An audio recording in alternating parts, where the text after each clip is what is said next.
We bring you advice and compelling insight on the latest in health, medicine, and scientific discovery.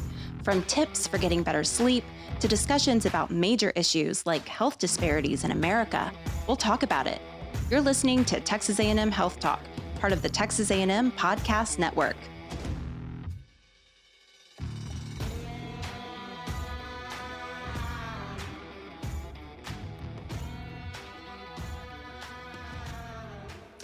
Hello, and welcome to Texas A&M Health Talk. I'm your host, Lindsay Hendricks. Today, we're going to talk about something that a lot of American families are facing right now during the pandemic, and that is balancing being a parent and helping support your children through virtual school. Some parents have decided to pull their kids out of school altogether and are homeschooling, and balancing all of that with being a professional in their jobs and their careers. So we have a couple of excellent guests from Texas A&M today to talk about this. First up, we have Dr. Kelly Sipchek, who is a psychologist with the telebehavioral care program here at Texas A&M Health. She is the program manager of TCHAT, which stands for Texas Child Health Access Through Telemedicine. And that's a program that provides mental health services to school children through telehealth. Did I get that right, Dr. Sipchek? You did. Thanks for having me. Thanks so much for being here. And also joining us is Dr. Karen Rambo-Hernandez. She's an associate professor in the Department of Teaching, Learning, and Culture at the College of Education and Human Development here at Texas A&M. Welcome, Dr. Rambo-Hernandez. Thank you so much, Lindsay. Thanks for being here. So we've got two experts on, a couple different sides of the equation. We have our mental health professional, our psychologist, and we have the education professional. Dr. Rambo-Hernandez was also a teacher in the classroom for 10 years and does some really cool research related to curriculum that is accessible to all children. Is that correct? Yes, that's a good nugget of what I do. Yeah, just a little sliver. So I'm going to start by just kind of setting the stage. Dr. Sipchek, you are seeing parents and students in school right now that are dealing with this situation. What are some common trends that you've noticed? Do you see that the stress levels seem to be higher than normal? Absolutely. I was going to say the common trend is stress across the board. Our students are experiencing more stress because they're dealing with learning in a new style. Even if, for a lot of our kids, even if they're in school, they're still learning on a laptop, and it's still virtual. They're just doing it in the classroom. And then for our parents, they're having to juggle work and teaching and still being a parent and still trying to have some fun family time when your day is booked from the beginning to the end. Because while you want your child's education to be everything they need it to be, you're also struggling with that. I've got to get my work done. I've got to meet these deadlines because I want to keep my job, especially right now. Oh, yeah, I know. People who have a job right now are pretty fortunate, in all honesty, because there are families that are balancing all of this and on the hunt for a job, right? Or have recently gotten laid off or experiencing unemployment. So I can just imagine the stress levels are crazy. And that stress level, it comes out in different ways. We're seeing an increase in kids acting out, having behavioral issues. And then we're also seeing an increase in family conflict, because when people are stressed out, the littlest things irritate them or set them off. And so there really is a time in which some grace is needed, and letting yourself not be perfect with everything, because we're not perfect. That's right. That's what makes us human. And I think it's comforting, too, to know that we're kind of in this together. There are a lot of families, millions of families who are going through this. And so if you are listening right now and you are dealing with this in your day to day, know that you're not alone. In fact, both of you have children who are school age children, right? What does y'all's situation look like at home right now? So we did things a little bit unconventionally. I have a 4-year-old who's in pre-K and a 7-year-old who is in second grade. And we actually opted out completely, and we are homeschooling our kids. I never thought I would be a homeschool mom, but here I am in the middle of a pandemic. But we changed things up a little bit, and I am writing lesson plans on the weekend, and we hired an education undergrad student to come in and work with our students during the week. So I write the lesson plans, and then we have this undergrad student who delivers them with our kids Monday through Friday. And I recognize that's a very privileged position that we're in, but it's kind of what we had to do to make this pandemic work for my husband and I, who are both academics. That's awesome. I love that you can provide that for your kids. And I can imagine just, even though you have somebody who's working with your kids during the week, that you're still very much involved in the education of your children. Yeah, I'm actually more involved than I think I've ever been, because I know what they're doing. The dinner conversations look very different because I can ask them pointed questions about what they were supposed to be learning that particular day. And the school day doesn't just run from 8 to 3. We actually spend quite a bit of time after dinner working on games and literacy activities and math practice and things to try to reinforce those skills. So the line between school and home is very blurred right now. Right. And how about you, Dr. Sipchak? What are you doing right now with your kiddos? So we have a 4-year-old who would have been going to preschool this year, and a 2-year-old who thinks she deserves to be in school. So she's very disruptive to our school days. I work, as you can see, in my bedroom. I kind of shut the door and lock it, and I know if mommy comes in here, it's not a time to disrupt. My husband runs their programming, so we run pre-K programming with them. And sometimes I get to go out and assist because, while I'm not an educator, I'm great with those behavioral disruptions. So I peek out throughout the day, and then in the evenings, similarly, we go over what they've learned today. We try to put it into play, whether it's through games or activities.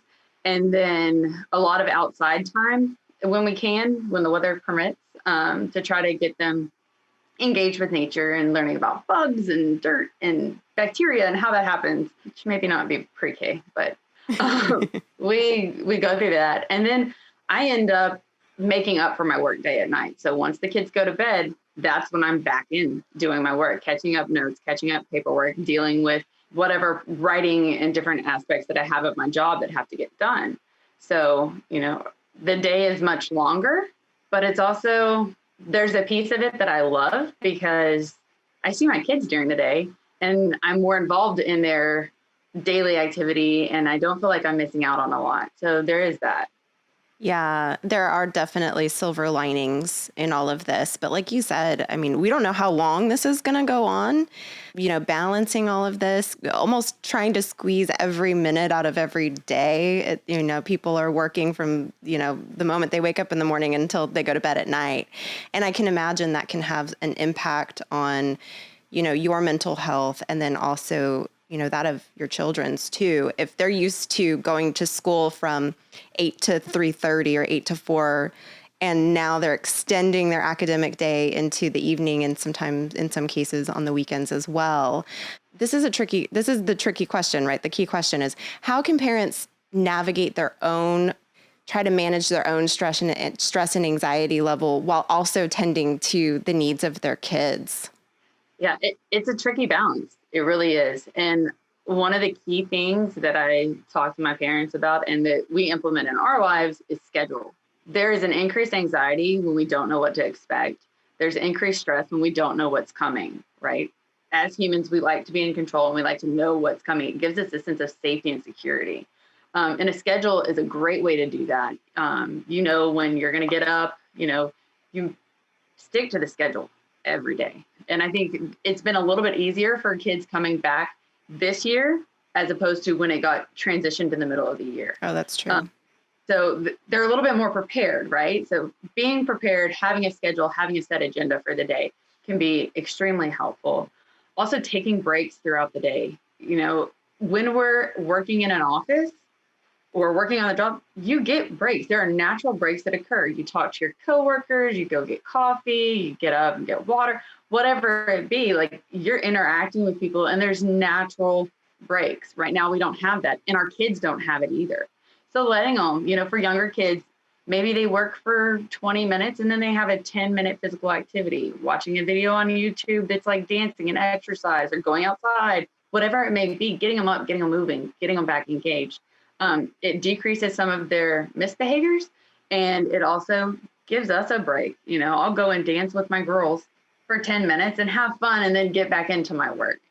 And so having those natural breaks and then doing things that are helpful for us, eating healthy, exercising, going to bed on time and getting plenty of sleep can be beneficial, but also taking breaks to maybe do some deep breathing or some guided meditation during the day and having the kids do it with you, right? It's okay to be open and honest with them about this is stressful. Mommy's struggling. Mommy misses being with family and friends and doing different things. And there's a lot on our plate right now and we're going to handle it together. So let's do this coping skill together. And it's a great opportunity because we're teaching the kids the coping skills that they may not have learned otherwise, because most of the time we go through our day and we have our things we do to make it through the day, but we don't talk about it. And so talking about it and teaching our kids that helps them de-stress. It helps us de-stress, and it makes it a more cohesive group. I love it. I love it. And then what if, say, and I don't have kids in public school right now. My kids are 5 and 3, and they're both in a Montessori school environment, and they are fortunate to be able to attend face-to-face. So I'm personally not dealing with this right now.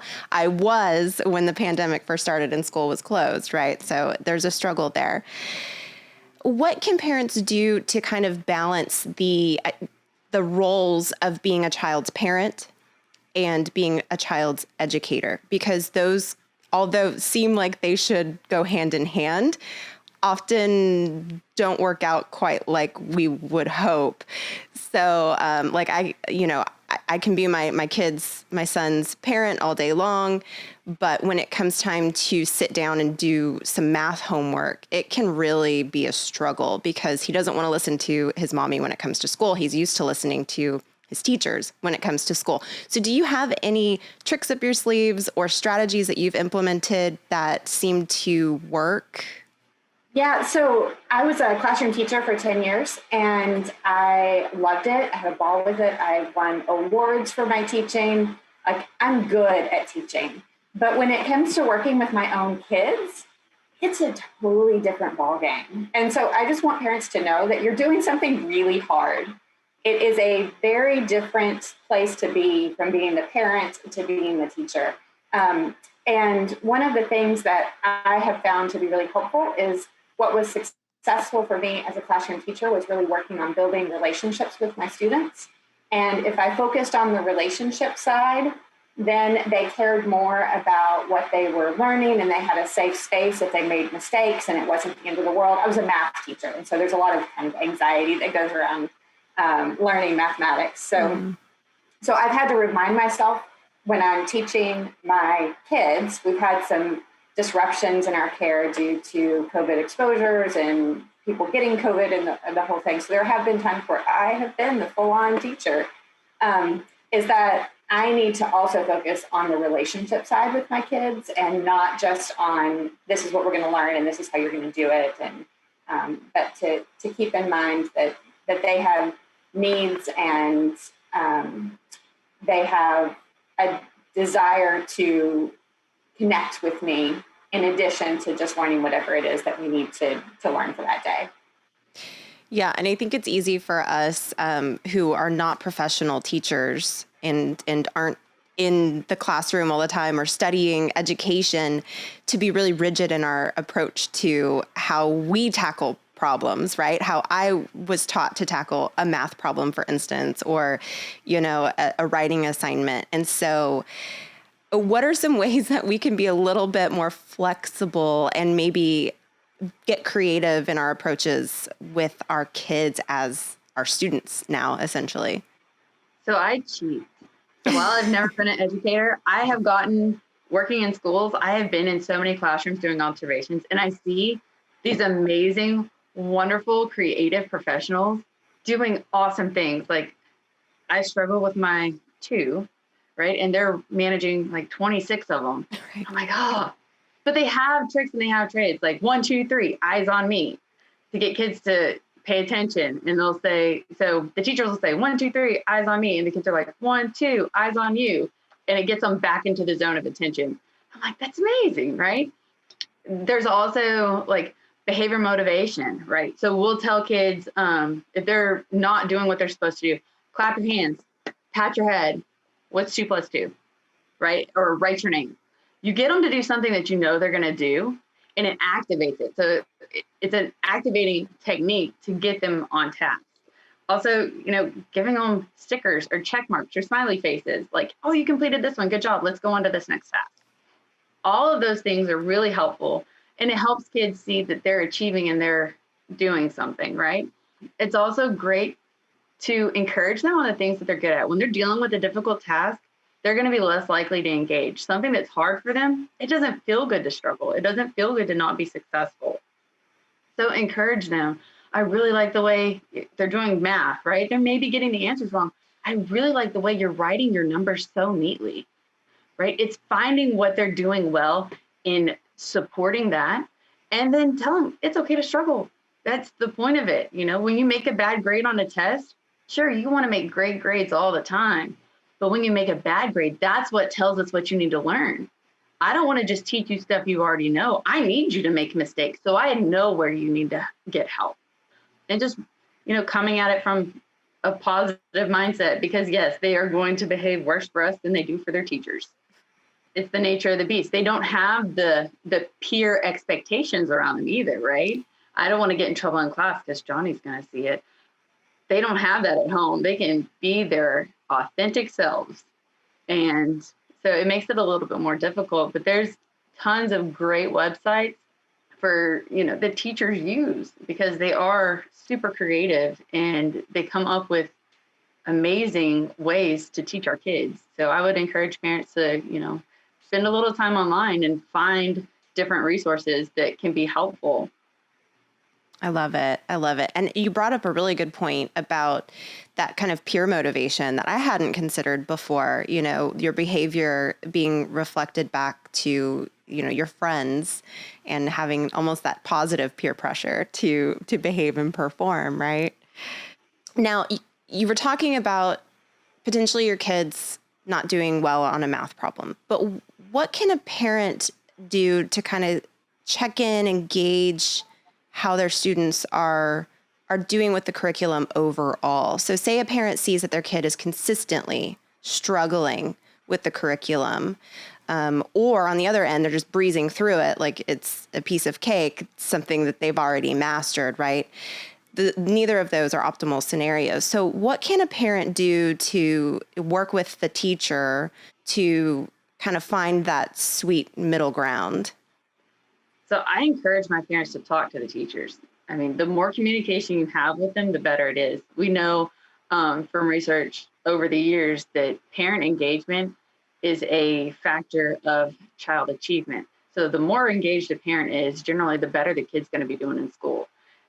Your teachers have tons of knowledge in the area of education and getting learners engaged. So if your kid is struggling, reach out to them. A lot of my teachers have been absolutely thrilled to work with my parents to help teach them the concepts, right? Because if I go to teach 4th grade math right now, I'm going to fail at it. Math was not the same for me. When I was taught 4th grade math, it's totally different now, and I'm not going to be great at it. But the teachers are working with parents. I've got some of my teachers that are, they're having like after school tutorials with the parents to teach them how to teach the concept, which I think is amazing. And they're just complete rock stars. So reach out to them. If your kid needs harder curriculum, they've got it. And I'm sure they're happy to share it, because for a teacher, it's so uplifting and revitalizing when your kids are doing well, right? You want them to learn and you want them to thrive. So, they're happy to help facilitate the learning to the child. I think part of what you can do also is realize that we're all trying to figure this out at the same time. The teachers have not previously taught both in person and online. And so they're figuring things out at the same time as we're trying to figure things out as parents. And so as you approach the teacher, sort of keep that attitude in mind that, hey, we're in this together, we're trying to figure this out. And when you are communicating with that teacher, ask questions. I know as a classroom teacher, I get excited when I get questions because it means that the person is engaged. And so ask questions of the teacher, it's okay to offer some ideas about some different things that you think might work better. I was teaching last night with my one of my night classes, and one of my students said, "Hey, can I make a suggestion? I have something that I think would make the format a little bit better." And it was just about rearranging my screen so he could see my screen better on his laptop on his, at home. And it was such a simple change, but it made such a huge difference for his ability to engage in the class. So suggestions are welcome. Just frame them in a really positive and open way to the teacher whenever you engage with them. Yes, I think that's a really good point that we haven't really brought up yet, is that teachers are also navigating this. And in a lot of instances, teachers are also parents, right? Dealing with their own children's education and trying to support them. And I think my question, we've hinted at it, but say a student is in school and all of their education is happening virtually. They're sitting in front of a computer during the day. And typically, I think, when I was in school, I would go to school during the day and then I'd come home and that was like home time, right? And we maybe talked about what I had learned that day and, I would do my homework. Maybe my parents would help me with that. But should parents have more of an engaged role with their kids now? I know that's beneficial all the time, but is it more important now than ever?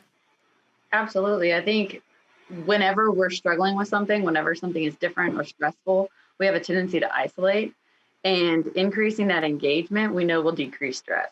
So engaging with them, whether it be during their school day, after school, making sure to make time for still just family, because it can become, it's all about the education, right? We have no more, we've got so much to do. You've got your education, I've got my work. We've got to get it all in these hours.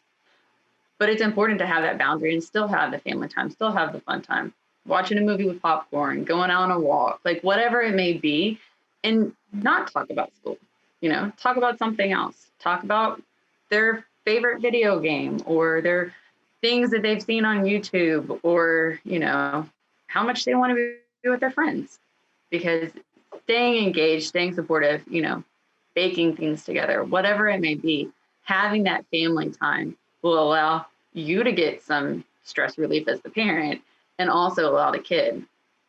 Yeah, we have been intentionally walking a lot more at night. The kids go on we call them their wheelie devices. So they pick whatever wheelie device they want to take for the night, and we go around and we take a walk.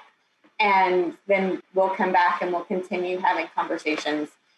One thing that we did, and I don't think we've talked about this before, we actually have really restricted their tablet time unless it is specifically associated with school, so that in the evenings, they are spending more time playing. They're engaged in more imaginative play. They're learning how to interact with each other a little bit better. So that has really lowered our stress level, which I did not expect. I thought taking away their tablets is going to be a punishment to me.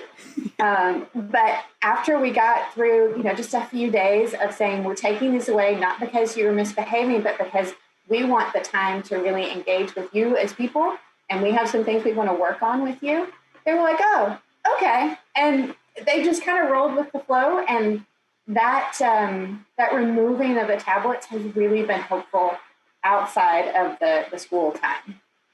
That's awesome. Really, that almost like tactical real world education can be so beneficial for kids, especially young kids, right?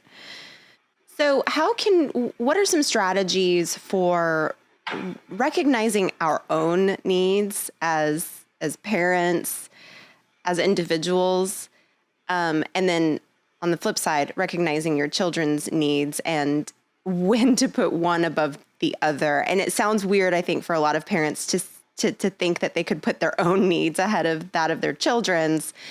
But I think sometimes it's probably necessary, right? Yeah, it's good to have the boundaries. And so, when you notice that you're struggling, you need a break. There are times during the day where I tell my husband, hey, I've got no meeting here to here. If you need to go walk around, if you need to go check on our neighbor, if, whatever, if you need a break, I can give it to you then.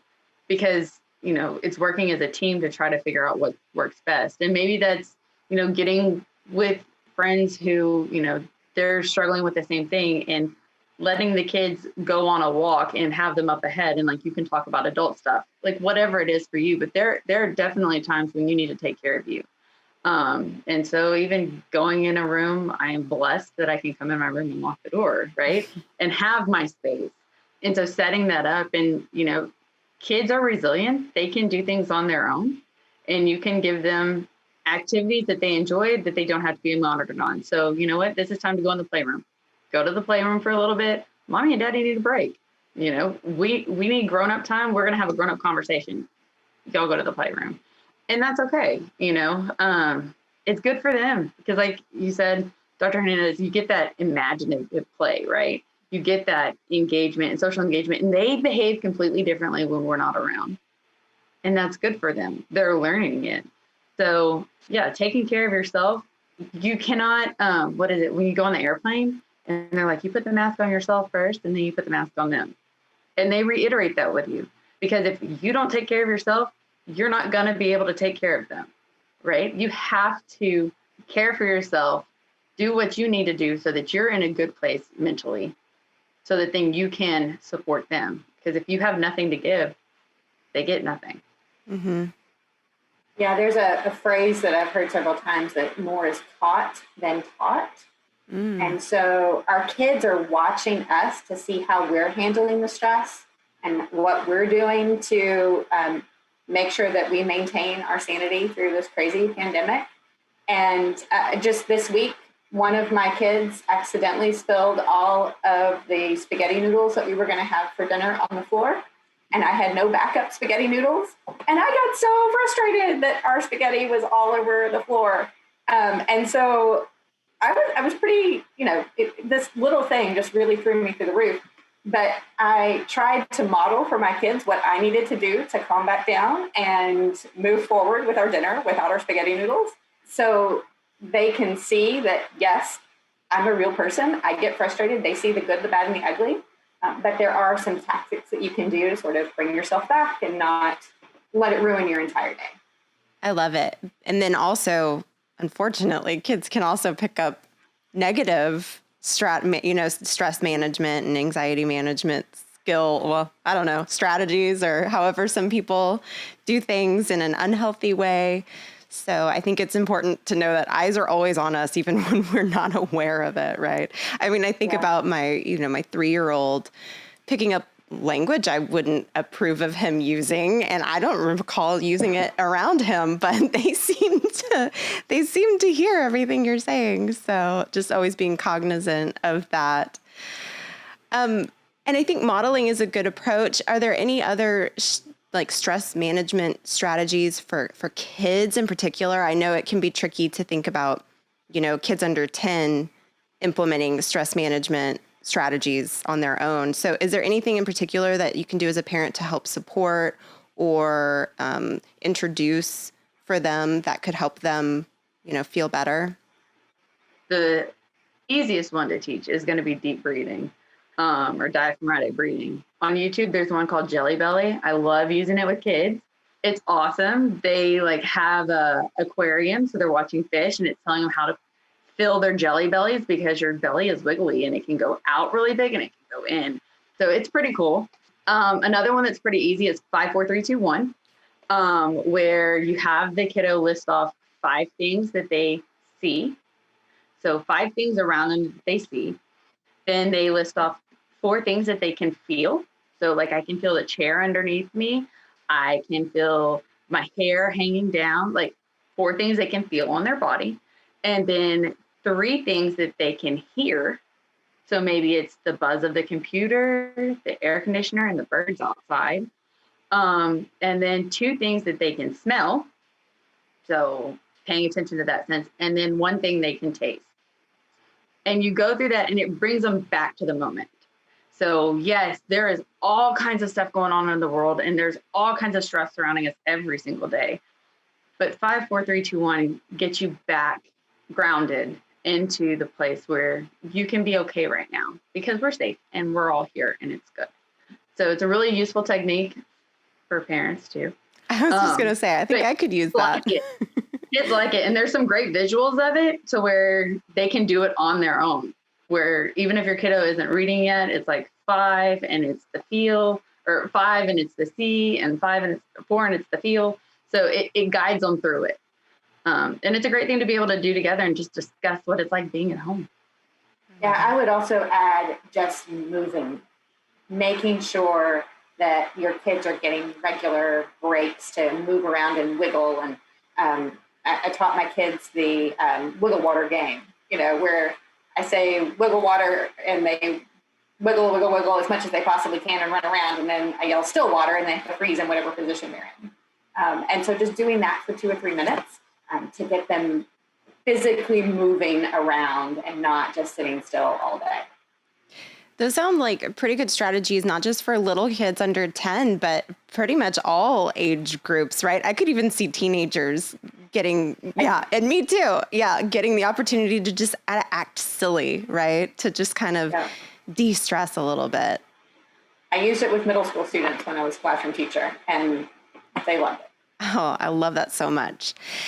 And kind of in the same vein, what are some ways that we can help our kids develop kind of that emotional intelligence? I know adults struggle with this. I struggle with this personally, recognizing why things make me feel the way that I'm feeling and then communicating that with people around me. What are some strategies to not only help ourselves do that, but also help support our kids? So the easiest way is to see it in someone else first, right? So when you're working with kids on trying to gain that skill, reading stories and pausing and saying, so how do we think she feels right now, or he feels, or how does the bear feel? So that they can start putting names on it and then naming it for them, right? I have a 2-year-old that will tell you, I'm feeling very frustrated because mommy says, oh, you seem like you're frustrated. I see your hands are clenched, or I see the facial expression that you're having right now. What's going on? So when kids can't name it yet, we name it for them. And then using different avenues, maybe it's a show that they like to watch, and pausing and saying, how is she feeling? What can she do? Why is she feeling like that? And having the discussion around feelings, having the discussion around it, and then checking in with them, right? So I know today has been a really hard day. How are you feeling? What's going on? What are your thoughts about this assignment, or, this struggle that you're having, so that we can have those corrective moments? Because a lot of kids, when they're struggling with something, their thoughts are going to be, I'm stupid, I'm dumb, I'm not good enough. And we don't want them having those thoughts, because no, you're learning, you're trying something hard, right? You're enduring, and you're going to get there, right? It's just a process. So I think it's great to have those conversations and to teach our kids and to work with them, because again, it's a difficult time where our kids are feeling bigger emotions than they might have felt had we not had COVID. They're feeling more stress than they would have felt. And so there's an added pressure to that need of helping them to identify what they're going through. Yeah, I love Daniel Tiger. He talks, his whole show is about dealing with emotions. And so my kids are getting a little bit old for it, and I'm kind of sad because I really like Daniel Tiger. But he also has a lot of songs that he uses to deal with different emotions. And I have an app on my phone that has a bunch of Daniel Tiger songs. It's like the Daniel Tiger app.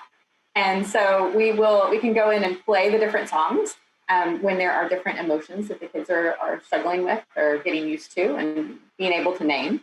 So recommend Daniel Tiger. I love it. I love it. And I feel like it's really hard to get through the schooling and the academic part of it without addressing the emotional and mental part of it. So I think that's a good strategy for kind of setting that foundation so that the kids can then move on and excel academically. Now, say I asked this question a little bit before, but say your kid is struggling through math, but they seem to be doing really well with, say, writing or something like that. Are there ways that you can leverage their strength to then kind of bring up their weakness, so to speak? My son in particular, he loves math. He would do that all day long.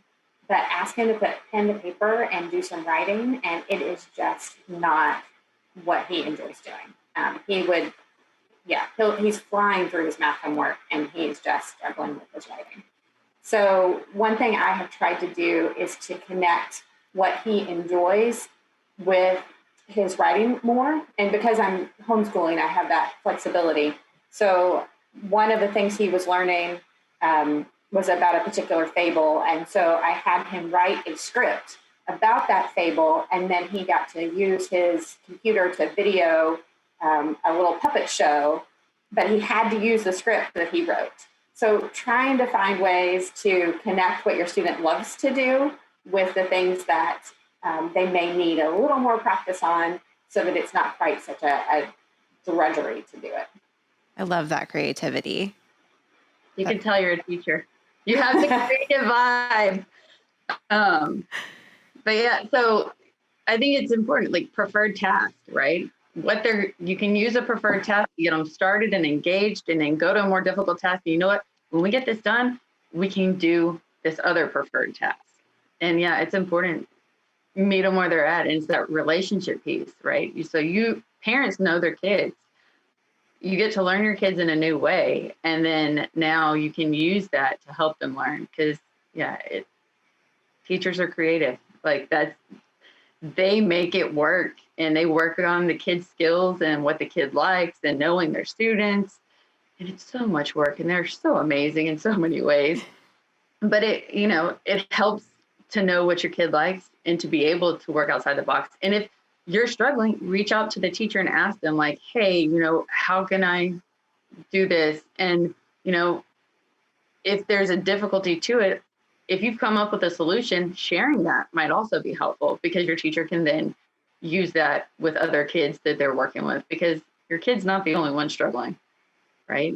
A lot of our students are, we have straight A students that are now D's and C's because they're not used to learning virtually. It's a very different type of learning style. So collaborate. I love that collaboration, really communicating with the teachers and the schools, and working together. I feel like maybe now we're going to be doing that more than ever, even though I think ideally it should have always been happening all along. But I don't quite understand how a teacher could really get to know their students this year if they're seeing them on the screens and not getting to, interact face to face. I feel like a parent kind of almost needs to be that liaison, so to speak, with, I understand my kid, and here are some trends, or, here's what I understand about their personality and their likes and dislikes and things like that. So for parents who are worried that their kids are going to get really far behind this year, they're going to be stressing about, all of the standardized tests and all of the things that kids do to demonstrate their understanding and readiness to progress to the next grade level. Is there any research that shows that kids are resilient, or that they can rebound from an interruption like this? Yeah, I was actually just looking at some recent research that came out of the Katrina hurricane. And what the research was showing is that there was this major disruption to the kids' schooling. And they did eventually bounce back, but it took a couple of years. So I think we just need to do the best we can and keep moving our kids forward, focus on growth and not on absolute achievement, but make sure they're always making progress. And then the achievement, the absolute achievement, will eventually come. It might be a year or two before we're kind of back to that homeostasis where we would have been. And that's okay. But focus more on the growth and less on the absolute measures of achievement. Got it. Yeah, for a lot of the Katrina kids, I was at HISD at the time, and a lot of them came into HISD, and they came in without records too. So we didn't know where they were academically. So I think I'm hopeful that even in this situation, the kids will rebound a little bit faster than that, because we have their information. Like, we know where they are. They're in our schools and we're working with them. So hopefully they'll rebound a little faster. But it's the same as like summer vacation. Kids come back from school and there's a learning curve every year, right? But they catch up and they get back on track and they get back into it. our brains are extremely resilient, and they're making new dendritic connections and learning things and storing things, and kiddos can catch up. So, work hard. And I think you're absolutely right. Go with the growth. Achievement testing is not always accurate anyways, as far as our child's ability to learn and grow. Whether it be the STAR test or the GRE, it doesn't tell you what they can do. Mm-hmm. It just tells you these concepts and have they been obtained or not. And kids can learn them, whether it's for this STAR test or the next one, they can learn them. So we talked about rebounding academically. What about socially? I mean, kids aren't in classrooms together. They don't get that time in between classes in the hallways to interact with their peers or, going to football games or, extracurricular activities and things like that. So what are some strategies for helping our kids socially right now? Sure. So we have another family that is pretty aggressively socially distancing as well. And so they're kind of our little pod, and we get together every weekend and the kids play together. We do Lego League with them. So they have more of a structured environment. And then after that, it's always a play date. So being really intentional to have those play dates, find the people that you feel comfortable being around at your particular level of social distancing. Yeah, and we do a similar thing, but online. So we don't have, I guess, the set social group in the area. We moved here a week before A&M shut down. But we do Zooms we connect the TV to the computer so it's big so the kids can see it. And we have set times where, their friends that are in Houston, we're going to play Play-Doh, or we're going to do coloring, or we're going to do this arts and crafts thing. And we get it together so that then they can interact. The kids are learning Zoom. It's fantastic. My son's better at Zoom than I am. That's awesome. I know my kiddo found, I was setting up my home office when all of this started, and I couldn't get my computer to correctly hook up to my monitors. I would plug it in and they wouldn't work, And so my 3-year-old, who was like 2.5 at the time, it's already been 6 months, came to sit on my lap and work with me. And he was like fidgeting with buttons and stuff. And he somehow managed to get my monitors to work, and they've been working ever since. So like my little 2.5-year-old IT tech, it was amazing.